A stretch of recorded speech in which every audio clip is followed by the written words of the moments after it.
Hello, this is Cody with Liquid Laboratory Studio. Today we're going to be doing the 1-year review for the DJI Phantom 4 Pro drone.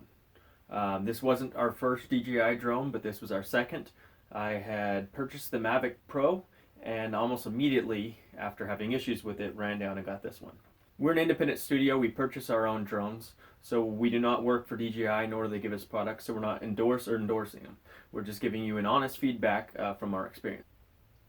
So let's go into some of the good features. Some of the good features are it has actually the larger camera and it does a better job with compression and codec. So it is a professional drone. You can actually take professional footage.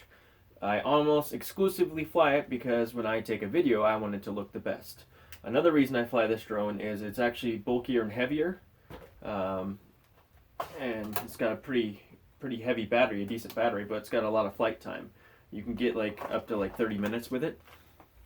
Don't recommend pushing it that far. And with this particular drone, if it gets hit with wind, it actually seems to do a lot better, so there's a lot less shaking in your footage. Yeah, you could do a lot less cuts. You can do more single shot drone footage. I had one where almost the whole video was just kind of perfect and smooth, and I ran it for 9 minutes just to show that you can actually have smooth straight through pictures. With this drone, it actually has a 6-way collision avoidance system. So you have the visual sensors in the front, visual positioning. It'll tell you, how far away from an object you are, and it'll stop at a certain distances. And you also have them in the back side over here and on the bottom. And on the sides here, they have other sensors to keep it from hitting things. So, and on the bottom, you also have your sonar and another set of these visual systems. So there's the 3 sides of those. They're actually a really good feature.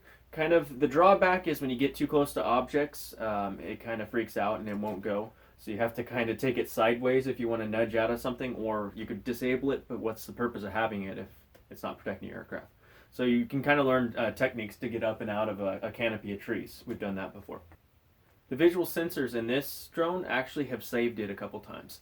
I've had it flying and miscalculated the height of a tree, and the tree was over 230 feet high, and the app had blacked out and I couldn't tell what's going on. So instead of it forcing it to go forward, it just sat there at the tree and it was recording it. Every other tree was less than 100 feet, so we had to bump it up above that amount to get it to go past to continue shooting.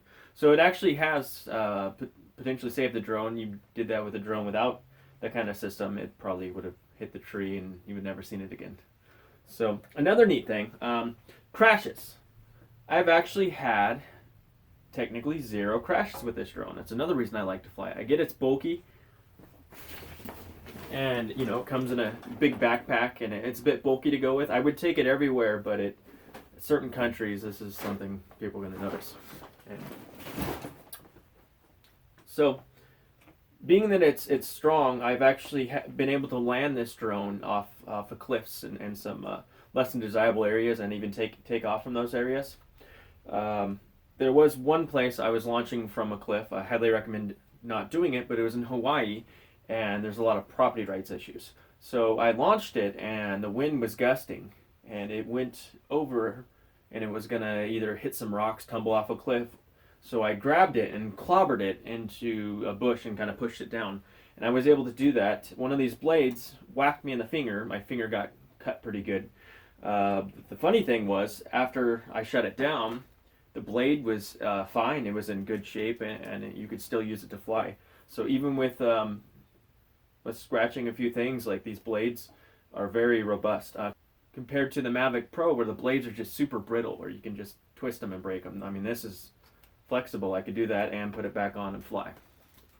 So the one technical crash, it wasn't even a crash. It was, so what was happening, we were landing on a piece of wood, a piece of driftwood, to get it on the beach, because when you land something like this on the sand, it throws sand up in it, and it's a mess, and this camera here could get scratched. So it was landing on a platform. The drone was coming in, and it was lined up in the middle, and when it went to land, it shifted itself because it's an auto land, and it came down on the edge of the platform. When the blade shut down, it tipped over and touched the sand. Sounds very minor, but actually it ended up being a major issue. it got sand inside one of these motors, and we'll have a video probably later on how to fix that. But it got sand in one of these motors, and I had to find a way to blow it out because you can hear it scratching. And having debris in here scratching could break down one of these motors and potentially risk your drone falling out of the sky. No one wants that to happen. So I was able to clean it out and have had successful flights with it. So no real issues there. The one major drawback with this one is this gimbal. Typically, you're not going to find a perfectly flat ground. It is always slightly off axis. So if you kind of look at this camera, if it's slightly off axis or there's a little piece of grass there, it's going to turn down into it. And so while it's actually calibrating itself, it can scratch that lens, and that's not a good thing. So it is kind of a drawback. It also comes with advantage. So one thing I do is I hold it up, I let the camera go through its cycle test, and then I'll set it down, and then I'll let it level off, let the IMU go for its test, and then we'll launch it, let it hover, let it get its home lock, and go through its test. Then we'll fly off. So the camera being able to rotate down and in this position is actually a really, really great feature. For filming overhead, the Mavic doesn't really have that kind of a feature because it can barely turn itself down, and it also has its whole body behind it, so you actually really can't see what's below the drone. This one has a wide angle lens, and you can really see what's below it. So if you were ever in some sort of an emergency, this drone would be more successful at coming down. I had a Mavic Pro get pinned inside some tree branches, and it could do nothing but crash. This one would have been able to kind of pilot through in the auto land feature, and it could have easily made its way down with a camera position like this. So that's definitely a plus on this one. And with these blades, I mean, it could have cut through the little branches even, except for thick ones, of course, but it might have even bounced off and made its way down to the ground safely. So as far as a drone goes, I'm pretty impressed with the Phantom 4 Pro. There are some drawbacks. Some of the drawbacks are it's huge. And it may look not too big, but when you're trying to take this thing out and put these blades on it, it takes up like 1.5 feet in diameter. Like, it takes up a lot of space. You need a lot of room. You know, I recommend like a 10 foot, at least 10 or 15 foot diameter to launch it. So it takes a lot more room. You can't fly it indoors. I wouldn't recommend doing that with the other ones anyway, because if they hit one item, they'll crash and be broken. And the really big drawback, so they're making quieter drones, like the some of the new drones are coming out with, like DJI has the Platinum, which is 4 decibels quieter than the Mavic Pro.